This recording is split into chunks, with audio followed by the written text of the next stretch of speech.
Oke, Anda punya masalah, Anda tidak bahagia, konsultasiin ke Mr. Parker Pine. Selamat siang semua, selamat datang di kelas buku. Nama saya Ria dan kali ini saya akan bahas Mr. Parker Pine menyelidiki karya Agatha Christie. Nah, kita lanjut nih ke bisa dibilang tokoh baru ya di Agatha Christie. Tapi setahu saya tokoh ini cuma muncul di satu buku aja sih, buku kumpulan cerita yang judulnya Parker Pine menyelidiki gitu. Si Mr. Parker Pine ini adalah seorang pensiunan pegawai negeri. Kemudian dia membuka semacam biro bisa dibilang detektif juga bukan ya. Intinya dia itu ngasih iklannya itu begitu. Anda punya masalah, Anda tidak bahagia, hubungi Mr. Parker Pine gitu kan. Nah, disitulah banyak orang ternyata menghubungi Mr. Parker Pine untuk mengkonsultasikan masalah hidupnya dia gitu. Mr. Parker Pine ini dulunya kerja di Badan Statistik Inggris.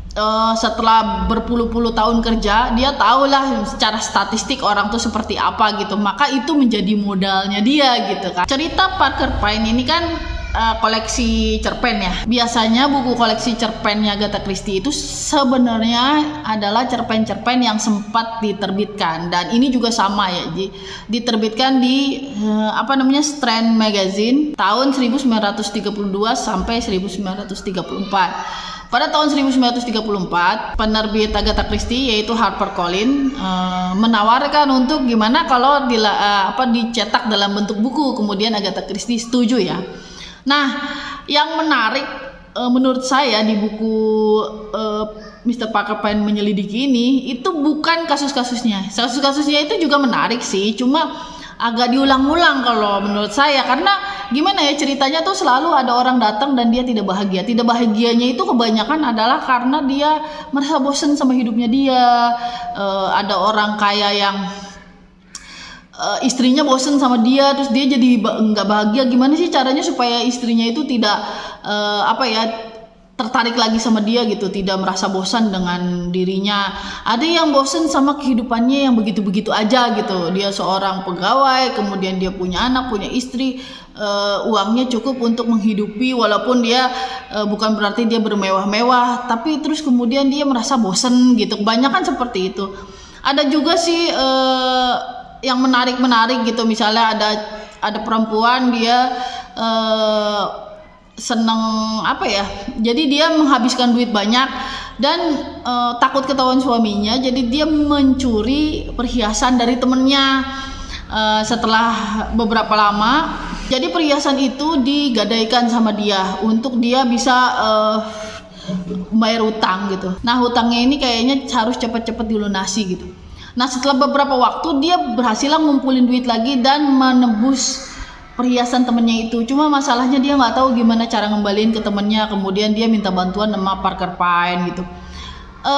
Intinya di sini adalah sebenarnya Parker Pine itu seperti detektif swasta. Jadi kasus-kasusnya itu tidak semuanya kasus kriminal. Ada juga kasus-kasus yang biasa, dan cara menangani kasus itu yang menarik menurut saya. Itu yang pertama. Yang kedua, tokoh-tokoh di cerita di sini tuh menarik gitu. Dan ada dua tokoh yang saya lihat itu dipertahankan Agatha Christie untuk seterusnya gitu. Yang pertama adalah Felicity Lemon. Jadi Felicity Lemon ini, kita ya orang-orang yang suka baca Hercule Poirot pasti tahu Felicity Lemon itu adalah sekretaris pribadinya Hercule Poirot. Nah, Felicity Lemon ini digambarkan sebagai perempuan yang tidak cantik.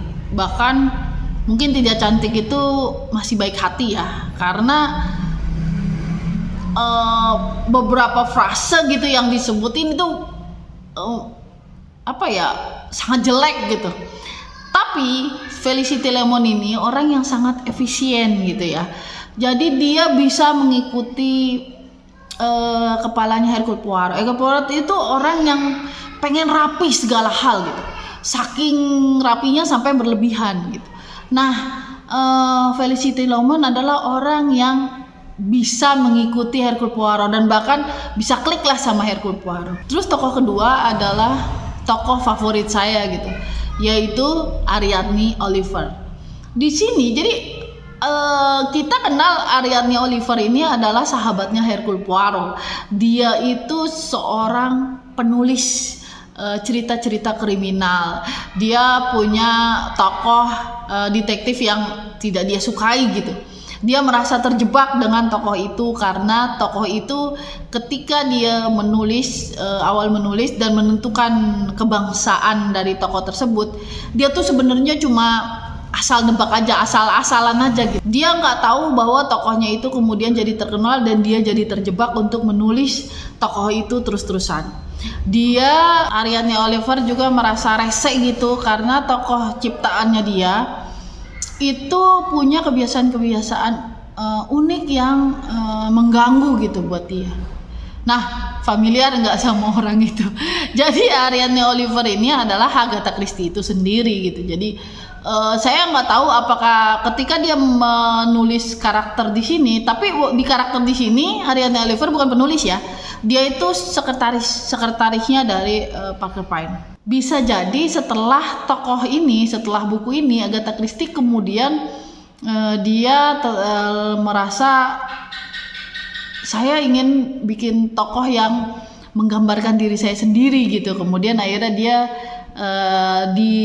tetap ada dalam kepalanya dia. Kemudian dia akhirnya membuat tokoh Ariadne Oliver menjadi tokoh yang hanya sekali ya. Ariadne Oliver itu jadi detektif yang beneran gitu, benar-benar dialah yang lebih memegang penyelidikan dibanding Hercule Poirot. Biasanya dia hanya sebagai temannya si Hercule Poirot gitu. Cuma mungkin yang menariknya kalau Hastings itu adalah teman yang ngikut aja gitu apa kata Hercule Poirot gitu, walaupun dalam hatinya mungkin dia suka ngedumel gitu, kenapa sih harus begini-begini, tapi dia kebanyakan ikut aja. Ariadne Oliver adalah sidekick yang dia selalu punya ide sendiri dan dia kadang ya bisa aja berdebat dengan Hercule Poirot. Nah, di buku kisah Mr. Parker Pyne ini ada 12 kasus. 6 kasus itu diawali oleh the case of gitu ya, the case of middle aged woman gitu misalnya. Nah, kasus-kasus ini selalu diawali Parker Pyne itu duduk, kemudian datanglah kliennya dan cerita tentang kehidupannya dia. 6 kasus lain adalah cerita si Mr. Parker Pyne ini lagi liburan. Nah, pada saat dia liburan sama kayak Hercule Poirot, dia pun ketemulah sama kasus-kasus gitu.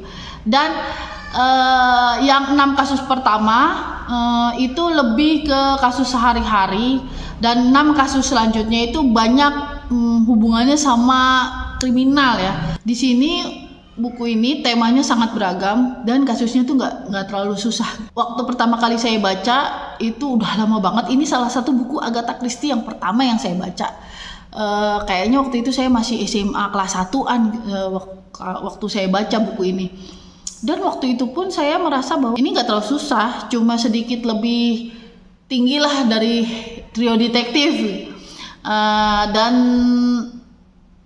menariknya adalah ketika saya baca lagi gitu, saya sempat baca ulang beberapa tahun yang lalu, ternyata saya tetap tertarik gitu dengan buku ini. Jadi kalau misalnya Anda orang yang mau coba Agatha Christie tapi terus merasa bahwa terlalu rumit, mungkin Anda bisa mulai dengan kumpulan cerita ini, kumpulan cerita Parker Pyne menyelidiki. Oke, sampai di sini pembahasan buku kali ini. Kalau ada yang salah, ada yang mau diperdebatkan, ada yang mau didiskusikan, silakan tulis saja di kolom komentar di bawah ya. Akhirul kalam. Assalamualaikum warahmatullahi wabarakatuh.